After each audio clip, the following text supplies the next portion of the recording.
Tracing the twists and turns in our family tree very often involves dusty vaults, dead ends and false leads. But we all carry a key that can unlock a history long lost to us.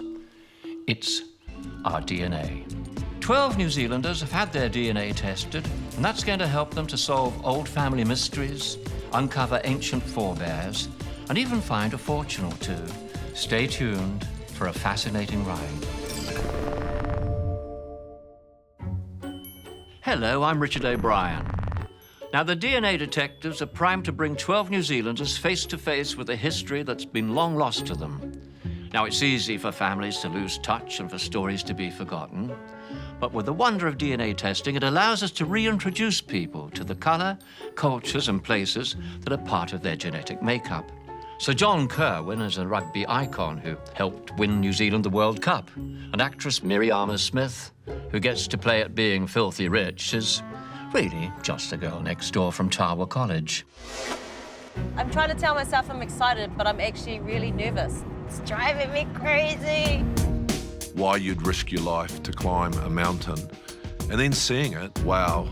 Can't imagine sort of, spending a lifetime and then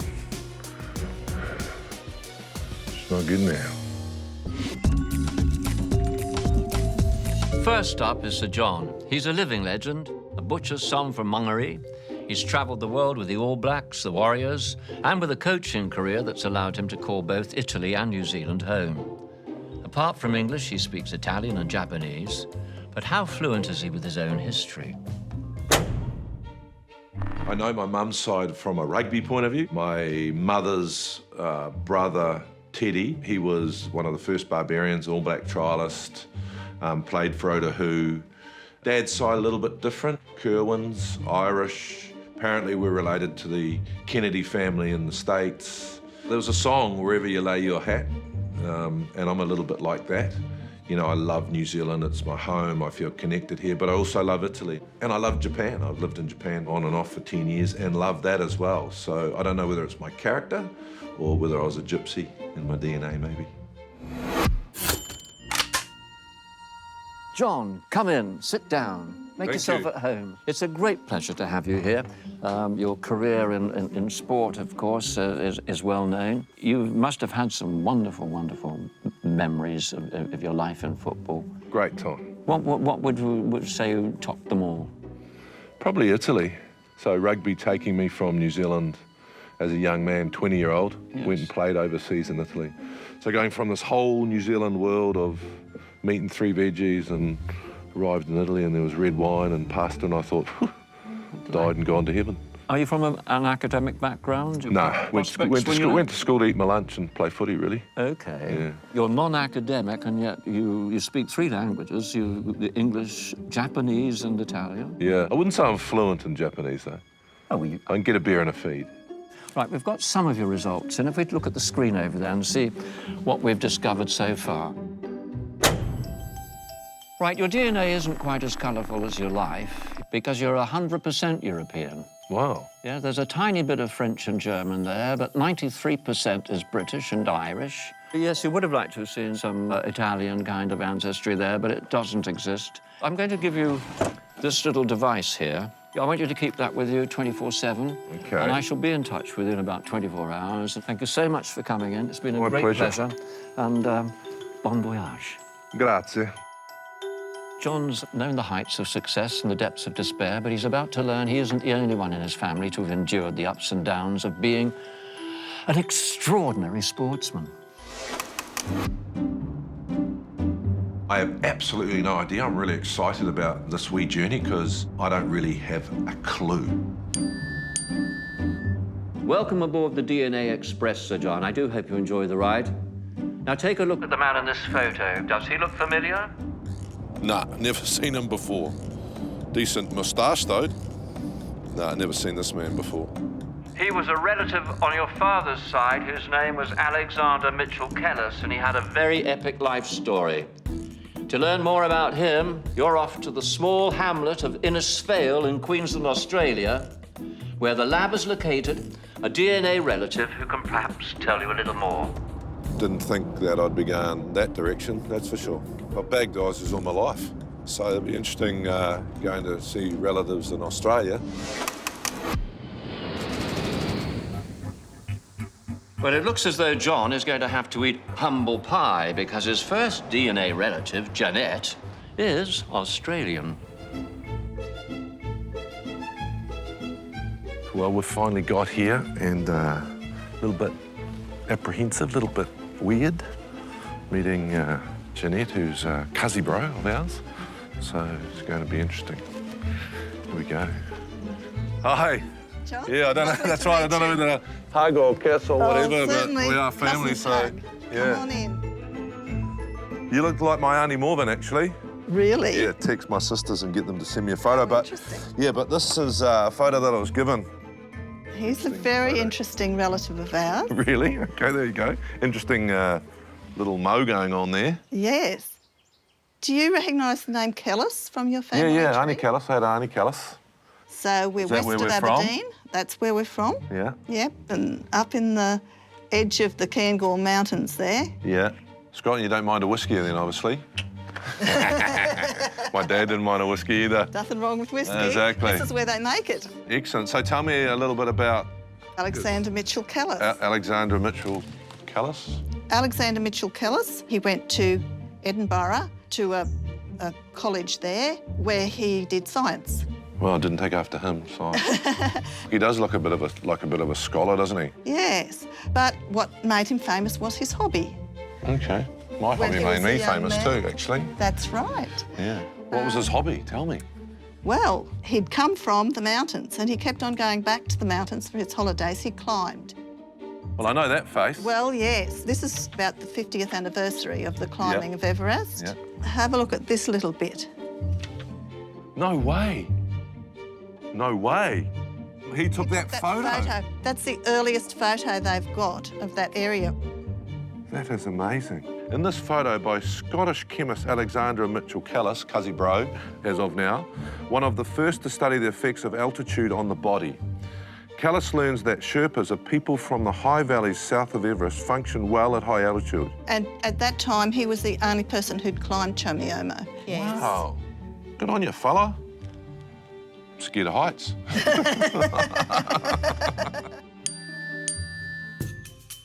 Oh dear. Well, where you're headed, you're going to need to conquer that fear of heights because we're sending you to walk in Alexander's footsteps in the Himalaya. Your next destination is Kathmandu.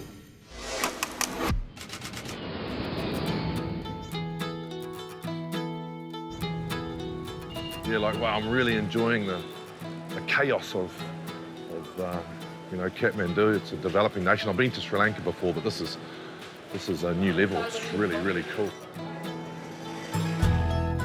You know, when you get excited and nervous, you know, we're off to somewhere that I probably don't really know what I'm up against. Don't know if I've done enough training. Don't know what I'm about to encounter. It's not something that I've ever done. So, yeah, can't wait really. Can't wait. Big cousin Alexander Kellas is you know, pretty legendary where we're going. So I'm just got that little bit of nerves in the tummy and can't wait to get amongst it actually. Hello. Welcome to the lab. Now, one thing we're learning on this adventure is that a DNA test can reveal a lot about what our ancestors got up to. Old family stories can lead everyone up the garden path, but a simple spit test can tell us where the truth really lies. Now, on the series Filthy Rich, actress Miriama Smith plays a matriarch who didn't think about the past, but looked to the future and how she could control it. However, Miriama's much more interested in investigating her own past to see how it might inform her future. So let's see what she knows already. So my mother's side, Isabella, her father, Ralph, his mother was Spanish from the Basque region, but they fled the Basque region and went to Scotland. And I know Moira, my mother's mother, she's got English and Irish in her as well. I'm referred to as Māori, but I've also got this European heritage, and I'm really, really interested in finding out my tipuna from that side as much as my Māori side. I think I'm going to find quite a creative flair through my family genes. A writer, maybe, somewhere along those lines. Miriama, come along in.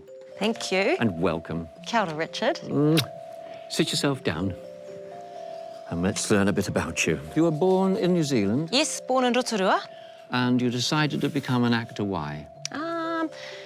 Well, I kind of fell into it because I was dancing and... I can see the dancer. I was You going to can ask see you, that? I was going to ask you if there was any dance in your background. It's running through my veins, actually, so I couldn't help myself. I love to perform and dance, and then my mum was kind of living vicariously through me and wanted me to be a model, but the agent said, she doesn't seem to be taking to it very well, but she loves to perform, so maybe she should be an actor, and that's kind of how I got into it. OK. Now, there was something about your mother changing her name to honour an ancestor. Is that right? Yeah, Isabella. Isabella. Yes. Tell me about Isabella. Isabella is my granddad Ralph's mother. That's as far as I know. I have not seen any photos of her, but what my mother thought was that she fled the Basque region and that she had Spanish ancestry, and so I've always thought that I've got Spanish ancestry. And That's interesting. Now, we've got some of your results in. Would you care to look over the screen and we'll see what we've got so far? Right, 46.9% of your DNA is from the UK and Ireland. 34% of your DNA is from Southeast Asia and Oceania, which is what we'd expect from someone with a Maori heritage. We have 66% European. We do have a little more information about your European DNA, but we'll get to that when you're on your travels. And now I'm going to give you this device, which I'd like you to keep about your person all the time. There's lots of things you're going to discover. You've got people to meet and places to go. It's going to be exciting. It is. Thank you so much for coming in. Thank you. It's been a great pleasure. Likewise. Bon voyage. Right, well, while Miriama's character in Filthy Rich may have reinvented herself, we're about to sort out the fact from the fiction in Miriama's own past. And it's going to be quite a ride. I'm nervous. I hate being nervous. I'm trying to tell myself I'm excited, but I'm actually really nervous, and I'm not sure why. And I think it's actually because I don't know, and I'm kind of, there's a sense of like, I know I've got to let go and just kind of throw caution to the wind, but deeply, I'd really, really like to know. It's driving me crazy. Hello, Miriama. Let's see if we can confirm that Spanish ancestry you're so convinced of. Where you're headed, some Spanish will definitely come in handy because you're off to Argentina. More about your connections there when you land in Buenos Aires. Yes! Buenos Aires. I've always wanted to go to Buenos Aires.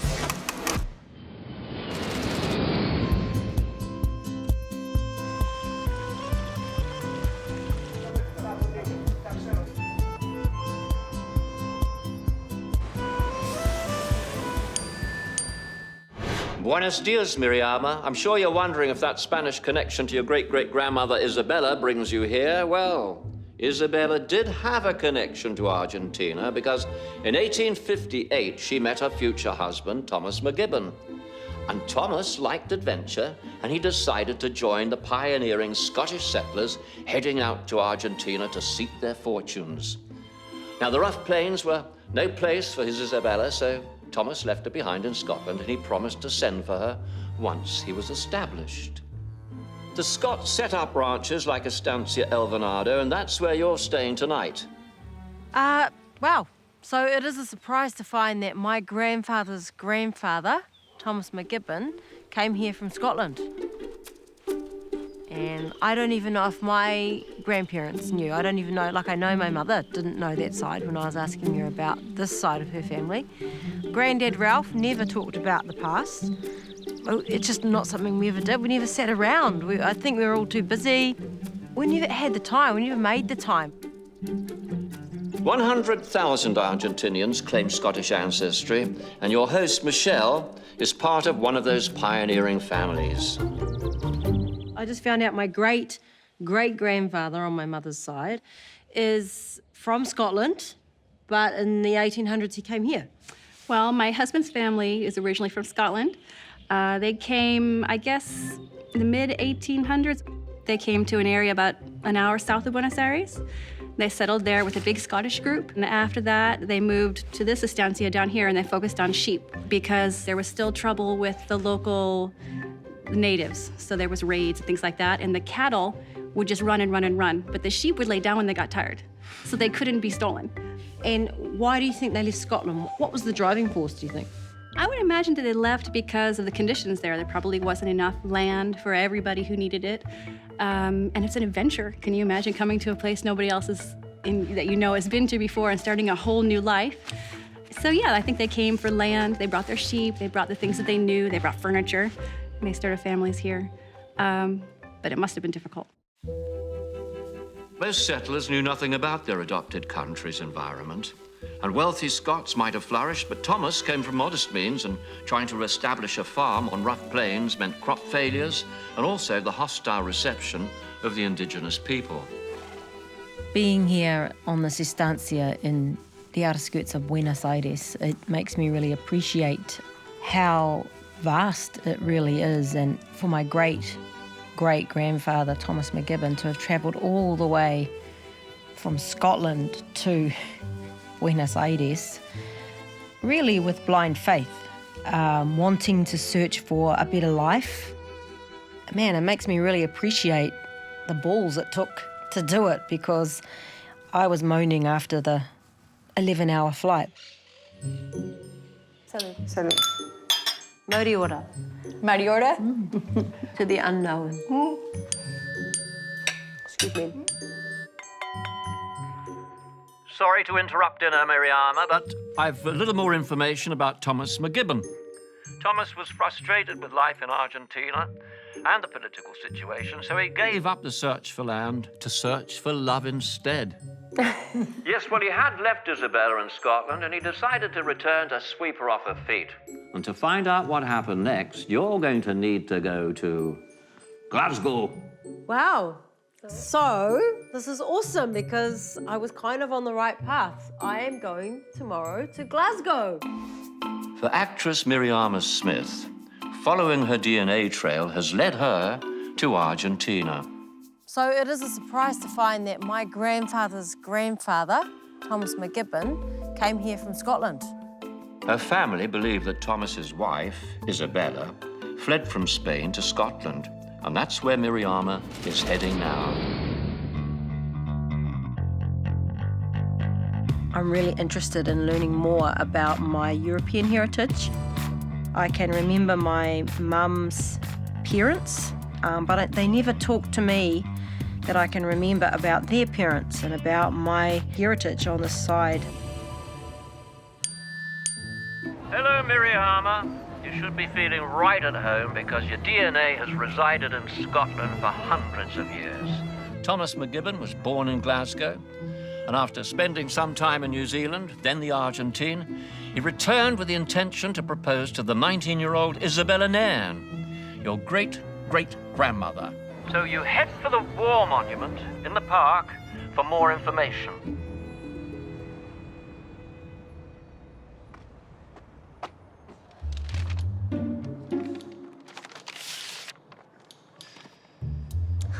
Wow, that's Isabella and Thomas.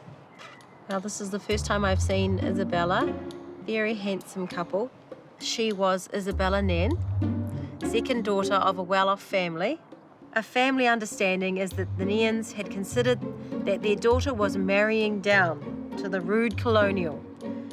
Nonetheless, they must have been convinced of Thomas's prospects to release their 19-year-old daughter, wow, to his marriage bed and a new life on the other side of the world.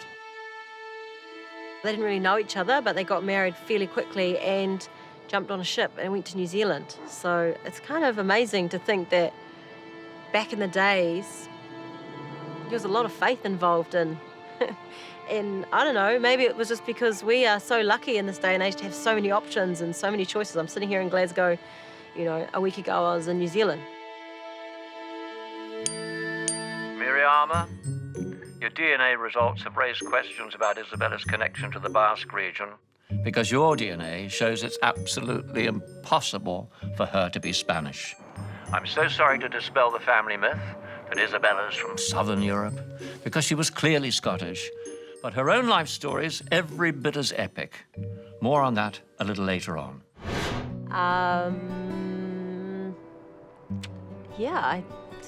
There must be some hopeless romantics in my family who really desperately wanted us to have Spanish roots. But no, Scottish through and through, and I'm kind of stoked because I love Scotland. I know my mum will be disappointed because she's actually taken Isabella's name. I guess the legend was that Isabella had fled from the Basque region of Spain, and there was kind of this gypsy notion in the family, and I get mistaken for being Spanish. I am really, really intrigued to hear more about Isabella because she's a bit of a mystery woman. Rugby great John Kirwan's DNA has uncovered a remarkable relative, pioneering chemist and mountaineer Alexander Kellas. My second cousin, a bit removed, Alexander Kellas, was one of the greatest mountaineers of his time. He's now en route to Lachlan in the Everest Valley to find out more.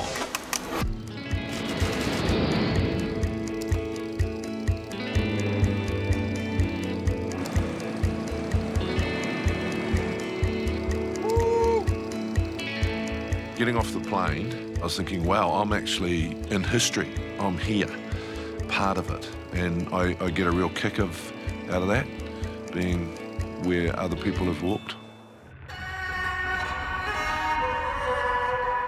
Sean is in Nepal to follow in the footsteps of his distant cousin, pioneering Himalayan mountaineer Alexander Kellas. Kellas, a Scottish chemist, established the need for climbers to use oxygen at high altitudes and forged the links between British mountaineers and Sherpa people. Unlike his ancestor, John has no head for heights. So experts John Gully and Shapal Dorja Sherpa are going to assist him on his mission. This is the only trail to Mount Everest Base Camp. Yep. And so it accommodates the yaks and the porters carrying gear up valley. This is the only highway. Yeah. This is the route for every expedition to this side of the mountain.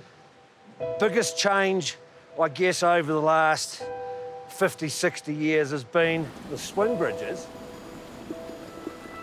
This is my first real challenge. Here I am following my great second Uncle Cuzzy bro, who's a mountain climber, and I'm scared of heights. Yeah, a bit ironical, isn't it? So this is a bit of a challenge for me, but what I learned to do was breathe, try and say some positive things to myself, like there's already been 1,000 people across. Take a little look down. Oh, shit. No, I won't be doing that again. I'm freaking a bit at the moment. It's always been a fear that I've had, and I've tried to conquer it a few times, and I conquer it, I guess, but it doesn't mean that I'm not really scared. Good courage, JK. Keep it going, son. Keep moving, boy. Nearly there. Breathe. A few deep breaths then.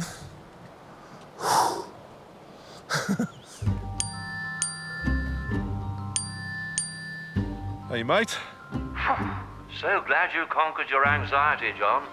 Now, while Alexander Kellas didn't have a fear of heights, he did have other anxieties, and he was plagued by mental illness, something that he only found relief from in the solitude of the mountains.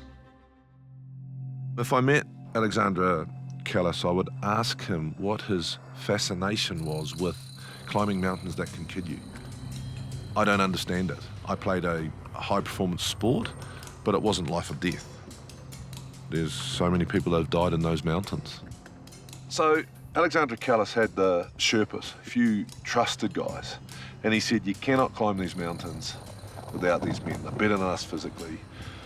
Their work rate's amazing. So now I'm with you, and I'm seeing these people walk past with fridges, with, you know, wood, with the groceries. I saw one guy walk with a leg of pork in his back, you know, and our gear, to be fair. How does all that work? There are two porters. There's one porter that carries from Lachlan to Everest Base Camp and carries supplies, all-day supplies for lodges and things. Above base camp, you've got high-altitude porters who carry food, tents, oxygen for clients who arrive at camps 2, 3, 4, everything's laid out and done for them.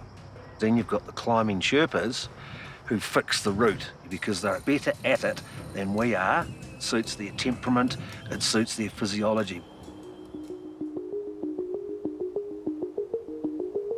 Alexander Kellas could have come with 20 other foreigners, but what he decided to do was stay with the Sherpas and really gain knowledge from them. At one stage he goes, these people are 30% better than us in the mountains. And he's trialling this over 20,000 feet. But in the long run, he became the most successful Himalayan climber before 1930, and probably after as well, and that's why he's such an interesting character. Oh, how are the knees holding up, JK? Yeah, mate, the knees made it. Well, we need you to rest up and acclimatise because we've got quite a mission for you. Your guides, Chappelle and John, are preparing to take you to Everest so that you can see the mountain that captivated your cousin so much. Cool.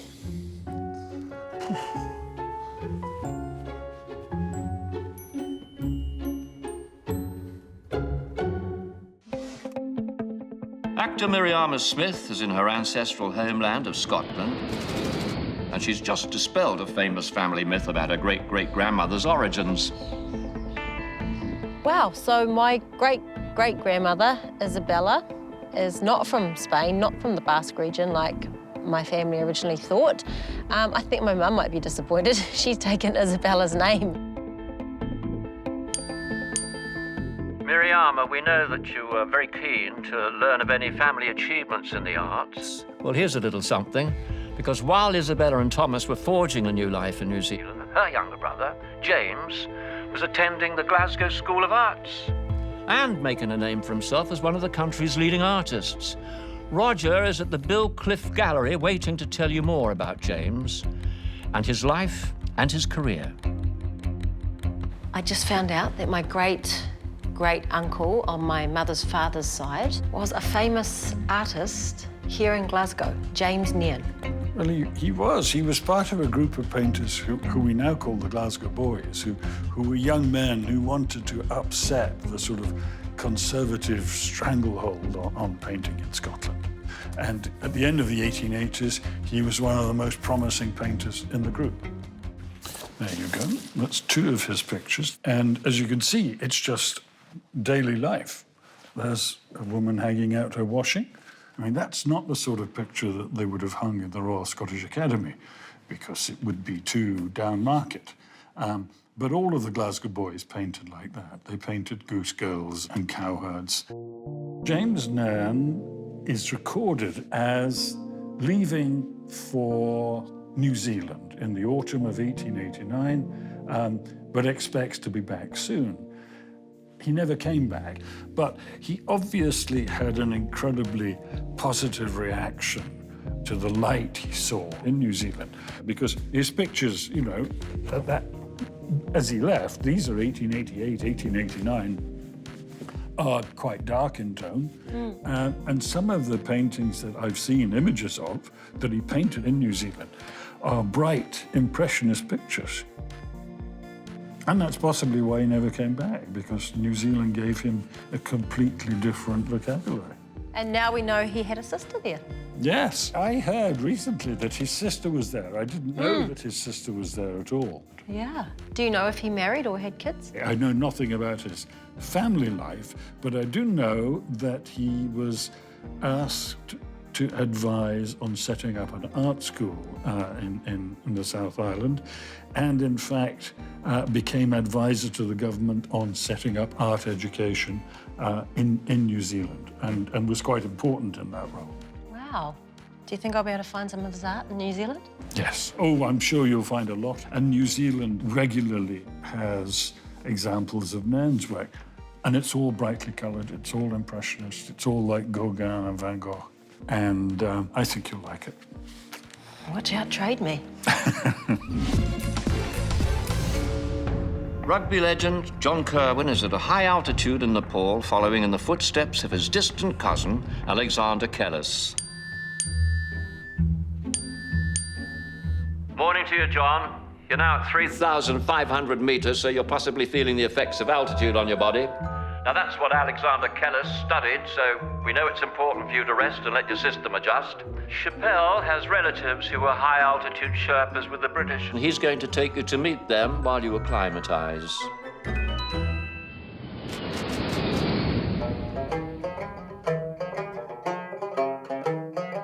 So when you walk, When I walk with the tourists like you, yeah. no, because we walk very slow. But when I walk by myself, yes, because I walk very fast. So like I'm feeling it a bit this morning.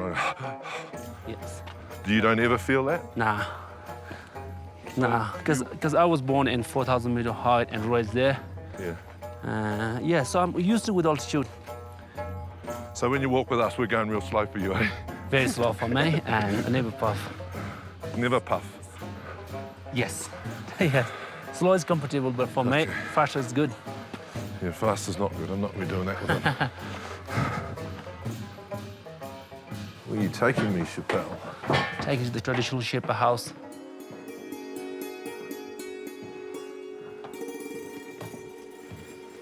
Just there. What's that? Thank you. Thank you for letting me into your home. So this is a traditional yak butter Sherpa tea with salty.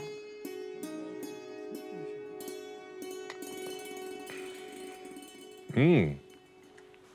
It's good. How does it? Very good. Very good.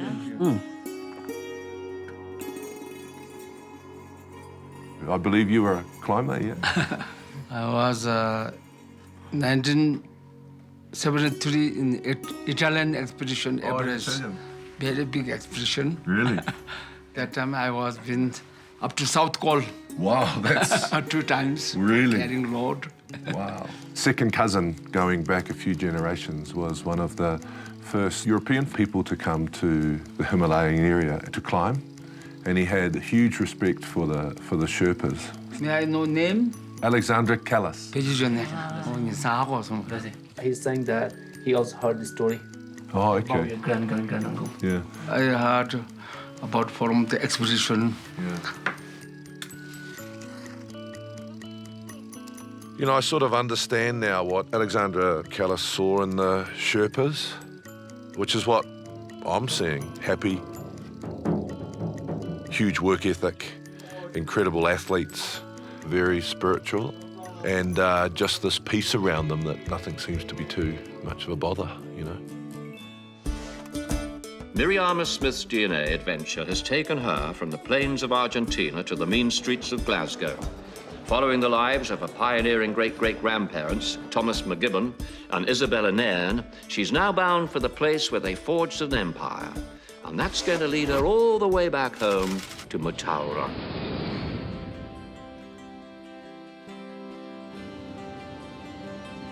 The curator of the Mataura Museum, David Luoni, has researched their story. Welcome. Thank you.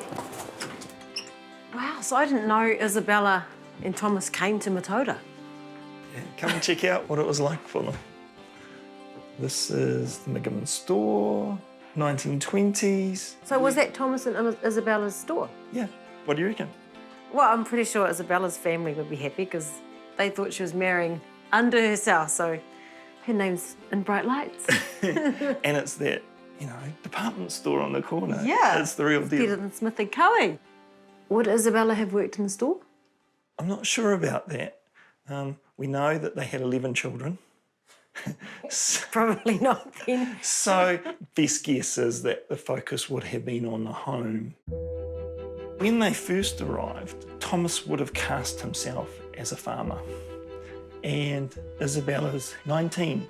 Right. So I'm thinking, what would it have been like for a 19-year-old coming to the other side of the world? So going Glasgow. to this small fledgling community. Yeah. What do you make of I that wonder part of why. it? I wonder if Isabella knew about Mataura or knew where they were going, because I don't know if Thomas was upfront about that. Or that's what I kind of question is, did she know she was coming to the middle of, Mataura? Like New This Zealand's isolated Wild little, West. Wild West. Well, Isabella ended up as the mayoress of Mataura. The Marys. So that would have been a good thing to write home. That would have been a nice postcard. I've made good To mums. Scotland. FYI, I'm also the mayor's wife. That move to assuming public office, setting up infrastructure for our district, and setting out the things that we now take for granted. And that leads later on to being appointed to the Legislative Council, which was New Zealand's upper house in Parliament. And that was pretty prestigious. This is really nice for me because it redeems Thomas. Because when we were in Glasgow, the family of Isabella seemed to think she was marrying down. But what I've learnt from him is that he's an extremely hardworking opportunist who wanted more. He went to Buenos Aires, he always kept Isabella in the back of his mind. So there's a man who kind of really did have a plan and did know what he wants. So he had never sort of accepted his lot. I kind of like that he wasn't born into anything. And they made it. Yeah. Together. Pretty proud of that. Yeah. Yeah. In later years, Thomas was active in government and the couple moved to Dunedin. Finding out about my ancestry, I definitely think it's going to travel with me. I definitely think I can't leave having explored this without it affecting me somewhere deep down. And I also think it's my duty to hand that on to my son and know that with that heritage and those stories becomes a richness that he can then pass on as well, because somewhere along the way we lost that oral history that we all had, whether we're Māori, English, Spanish, French, whatever. We used to all sit around and talk, and now we don't even talk to each other. When I first had my DNA tested, I knew a little bit about my Māori heritage because it was close to home, and I had some idea that I had some Spanish blood in me. I knew Scottish, Irish. Who would have thought that I would actually find both Thomas and Isabella's resting place in the deep south of New Zealand? The Mayor and Mayoress of Matoda. Both Thomas and Isabella were extremely hardworking and extremely dedicated people. So I'm pretty proud of that. Former All Black John Kirwan is in Nepal on the final day of his DNA adventure.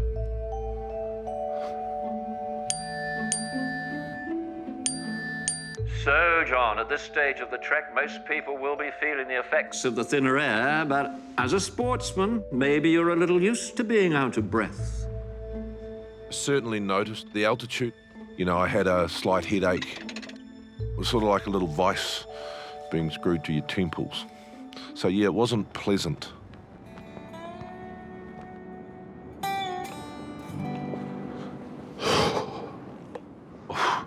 I'm certainly feeling this a wee bit, you know.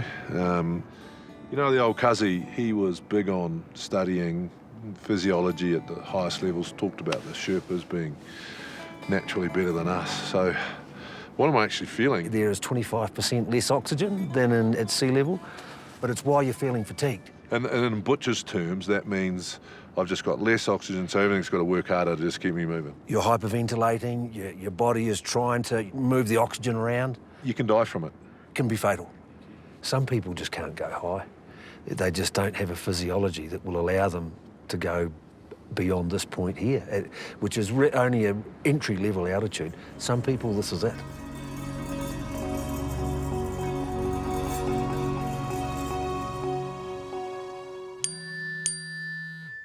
Wake up, John.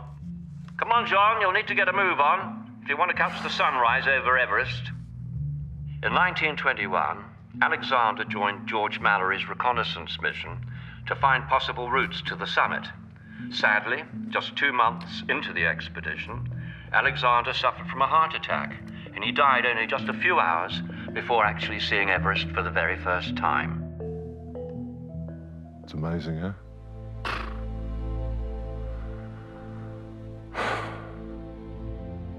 When I first saw Everest, it was really emotional for me. The whole psychology of trying to understand why you'd risk your life to climb a mountain.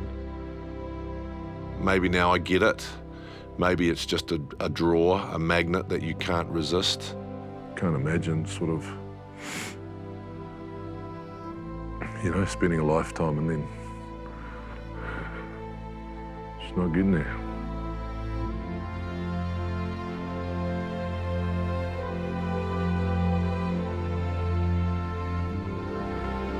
I wish you were all here with me. A little while ago, I got asked to take a DNA test, and then they looked back into my family history and they found a man called Kellas. Knew nothing about him. And then I started learning about him, and he was, first thing that I noticed, we had mental health issues in common. My dad died of a heart attack. He died of a heart attack. But he died of a heart attack a day before getting to where I'm standing today. He was an amazing mountaineer. He was an amazing chemist. He loved the Sherpa people. He'd spent 5 months here by himself with Sherpas, climbing mountains and looking into the physiological side of it.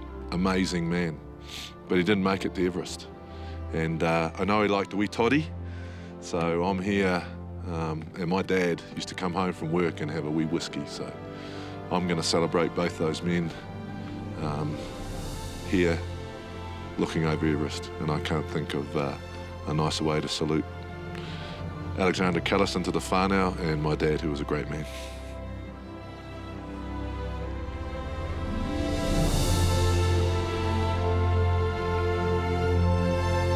There's a beautiful Maori saying that says, if you want to have hope and faith in the future, you first must stand on the shoulders of the past.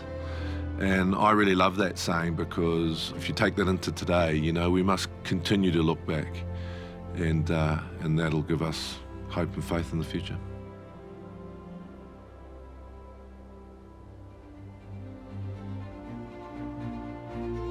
Our DNA contains tiny hints that tell us how our forebears traveled.